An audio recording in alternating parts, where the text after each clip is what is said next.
সর্বত্র লাঞ্ছিত বঞ্চিত হয়েছিল। তাদের ছিল কোনো রাজা ছিল না, কোনো সুযোগ নেতা ছিল না। তামিলি সম্প্রদায়ের বাদশাহ ছিলেন জালুদ। তিনি কিন্তু অত্যন্ত জালিম। তার অত্যাচারে বনী ইসরায়েলরা ছিল দিশেহারা। তালুতের নেতৃত্ব বনী ইসরায়েল। পরিশেষে বনী ইসরায়েলের রাজা নির্বাচিত হন তালুতকে।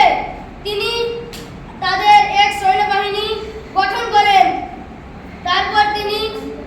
তারপর তিনি নির্বাচিত হয়ে জালুদের বিরুদ্ধে যুদ্ধের ঘোষণা শুরু করে দিন। যুদ্ধের ময়দানে কিন্তু জালুদের ভয়ে অনেকে যুদ্ধে যোগ দেয়নি। তালুদের মিষ্টি সৈন্য যুদ্ধক্ষেত্রে গেলেন। সেই বাহিনী ছিলেন দাউদের পিতা এবং তার ভাইরা। জালুদের রং হুঙ্কার।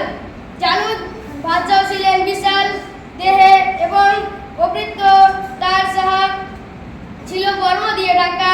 কেবল চোখ দুটি ছিল শীর্ষস্থান। কিন্তু যুদ্ধের ময়দানে বনী ইসরায়েলদের দ্বন্দ্ব যুদ্ধের বারবার আহ্বান করেন, কিন্তু ভয়ে কেউ আহ্বানে সাড়া দিলেন না। তালুদের ঘোষণা। জালুদের রং শুনে রাজা তালুদের বনী ইসরায়েলের যুদ্ধের ঘোষণা করেন। যে ব্যক্তি জালুদকে রোধ করতে পারবে তাকে রাজ্যের অর্ধেক সম্পত্তি তাকে দিয়ে দিবে এবং তার যে কন্যা তার সঙ্গে তার বিয়ে দিবে। দাউদ আলাইহিস সালামের বীরত্ব। দাউদ আলাইহিস সালাম সবেমাত্র যৌবনে পা দিয়েছেন, কিন্তু হঠাৎ পিতা আলাইহিস সালাম ও ভাইয়ের খোঁজ নেওয়ার জন্য যুদ্ধের ময়দানে গিয়েছিলেন। তিনি দেখলেন জালুদের রং হুঙ্কার, বনী ইসরায়েলরা ভয়ে সব জড়সড় হয়ে আছে। কিন্তু তালুত গিয়ে বললেন, আমার অনুমতি দিন জালুদকে বধ করার জন্য। যাই হোক, দাউদ আলাইহিস সালামকে অনুমতি দেওয়া হলো। অনুমতি পেয়ে কয়েকটি পাথর খণ্ড এবং একটি গুলতি নিয়ে জালুদের দিকে অগ্রসর হলেন। তার দেখে জালুদ নানা রকম ঠাট্টা বিদ্রুপ করতে লাগলো। এই ফাঁদে দাউদ আলাইহিস সালাম দুটি গুলতি নিয়ে তার চোখের দিকে মারলো। তার চোখে সেই পাথর খণ্ডে তীর ভেঙে গিয়ে তার চোখে লেগে সে মাটিতে পড়ে গেল। বিবাহ ও রাজত্ব। দাউদ আলাইহিস সালামের পিতার নাম ইয়াসা। যাই হোক, অঙ্গীকার অনুযায়ী বাদশাহ তালুদের তার কোনো কন্যার সঙ্গে দাউদের বিয়ে দেন।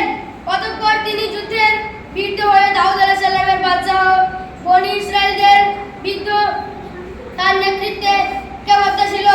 দাউদ আলাইহিস সালাম মিশর, ফিলিস্তিন, সিরিয়া, ইরাক, জর্ডান প্রভৃতি তিনি দেশ জয় করেছিলেন। বিচার ও ক্ষমতা। তিনি ছিলেন ন্যায় বিচারক। একবার দুজন একটি গরু নিয়ে তার কাছে বিচার চাই বলে এসেছিল, অথবা কারো পক্ষে কোনো সাক্ষী ছিল না। প্রথম জন বলল, দ্বিতীয় ব্যক্তি আমার গরুটাকে কেড়ে নিয়েছে। দ্বিতীয় জন বলল, গরুটা তারই। দাউদ আলাইহিস সালাম তখন একটু চিন্তা ভাবনা করে বলল, প্রথম ব্যক্তি হত্যা করা হবে। তখন যে স্বীকার করলো গরুটি অবশ্যই তার নয়, সেই দ্বিতীয় ব্যক্তি পিতাকে হত্যা করেছে। যাই হোক, প্রথম ব্যক্তিকে হত্যা করা হলো। নবুয়ত লাভ। আল্লাহ তাআলা দাউদ আলাইহিস সালামকে নবুয়ত দানে করে মনোনীত করেছিলেন। তিনি ছিলেন পথভ্রষ্ট মানুষের হেদায়েত করার জন্য। তার রাজ্য শাসন একমাত্র আল্লাহর প্রেরিত পুরুষ, যিনি সর্বপ্রথম নবী বাদশাহ উভয় লাভ করেছিলেন। তাকে আল্লাহ একটি কিতাব দান করেছিলেন যার নাম জবুর। মুজিজা। আল্লাহ দাউদ আলাইহিস সালামকে কয়েকটি অদ্ভুত মজা দান করেছিলেন, যথা এক, আল্লাহ তাকে লোহার জিনিস দিত, তার হাতে নরম করে দিয়েছিল, যার ফলে সে সেই নরম জিনিসকে হাড়ি, পাথর, বাসন করে তৈরি করত। এছাড়া আল্লাহ তাআলা মনোমুগ্ধ কণ্ঠস্বর তাকে দান করেছিলেন। তিনি যখন সুললিত কণ্ঠে জবর পড়তেন, তখন জিন, ফেরেশতা, পৃথিবীতে যত লোক, যত প্রাণী সবাই তার কাছে আসতো। আল্লাহর পরীক্ষা। আব্দুল বিন আব্বাসের বর্ণনা অনুযায়ী দাউদ আলাইহিস সালামের সময়টা তিনি 4 ভাগে ভাগ করেছিলেন।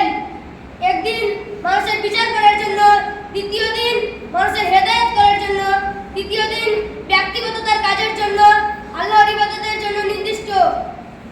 একদিন যখন তিনি ইবাদতে মুগ্ধ ছিলেন, তখন আগন্তুক সেখানে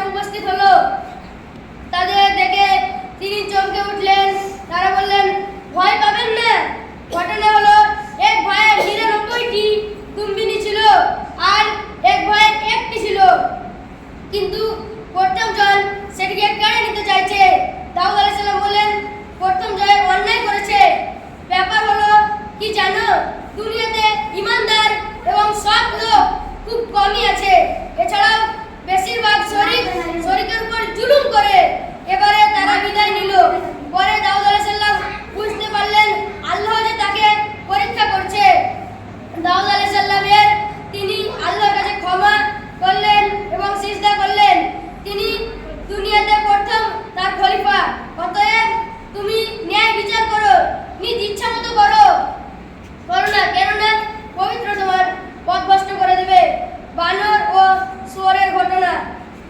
দাউদ আলাইহিস সালাম এর যুগে এক আজব ঘটনা ঘটেছিল। সিরিয়ার এক নদী উপকূলে ইলা নামে একটি গ্রাম ছিল। সেখানকার লোক ছিল মৎস্যজীবী। আল্লাহ তাআলা ইহুদিদের শনিবার মাছ ধরতে নিষেধ করেছিলেন, কিন্তু এই দিন নানা রকম মাছ ধরার ঘোরাফেরা করত।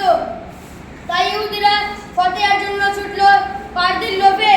ধর্ম ভীরু পাদ্রীরা আল্লাহর গজবের ভয়ে শনিবার দিন মাছ ধরতে নিষেধ করেছিলেন, কিন্তু এক দল অর্থলোলুপ পাদ্রীরা বলল, তোমরা শনিবারের দিন নদী কেটে নাগার পানি ঢুকিয়ে দিবে, তার সঙ্গে দেখবা মাছও ঢুকে যাবে। ইহুদিরা তাই করলো, কিন্তু আল্লাহ তাআলা দিলেন ভয়ঙ্কর আযাব। যে সব পাদ্রীরা টাকা পয়সার লোভে মাছ ধরতে ফতোয়া করেছিলেন, তাদেরকে শুয়োর করে দেওয়া হলো।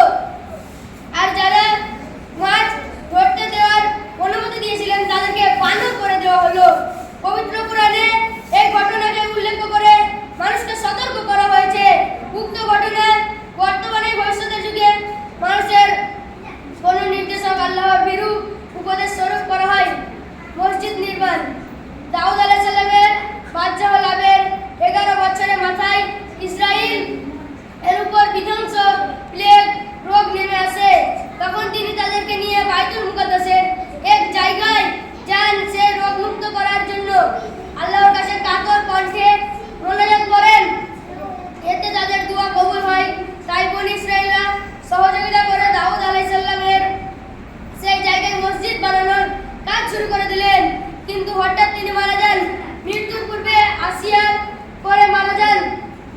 হঠাৎ মৃত্যু হলো তার পুত্র সুলাইমান আলাইহিস সালাম মসজিদ নির্মাণ সম্পূর্ণ করবেন। পরবর্তী সুলাইমান আলাইহিস সালাম তা সম্পূর্ণ করে দিলেন। দাউদ আলাইহিস সালামের মৃত্যুও জানা যায়। হাসান বসরি বললেন, দাউদ আলাইহিস সালাম 100 বছর বয়সে মারা যান, কিন্তু সাধারণত জনগণ তার জানাজার 40,000 টুপিধারী পাদ্রী শরীক হন। সাধারণ মুসা ও হারুনের মৃত্যুর পর দাউদের মৃত্যু বনি দিনে তিনি প্রখর রোদ। তাই লোকেরা রোদের তাপ বাঁচার জন্য দাউদের পুত্র সুলাইমানকে আবেদন করার জন্য বললেন। ফলে সুলাইমান আলাইহিস সালাম পাখিদের ছায়া করার নির্দেশ দিলেন। তারপরে পরিশেষে তাদের জানাজা সম্পূর্ণ হয়। পরিশেষে দাউদ আলাইহিস সালামের সাইহুন শহরে দাফন করা হয়। আল্লাহুম্মা সাল্লি আলা মুহাম্মাদ ওয়া আলা আলি মুহাম্মাদ কামা সাল্লাইতা আলা ইব্রাহিম ওয়া আলা আলি ইব্রাহিম ইন্নাকা হামিদুম মাজিদ। আসসালামু আলাইকুম।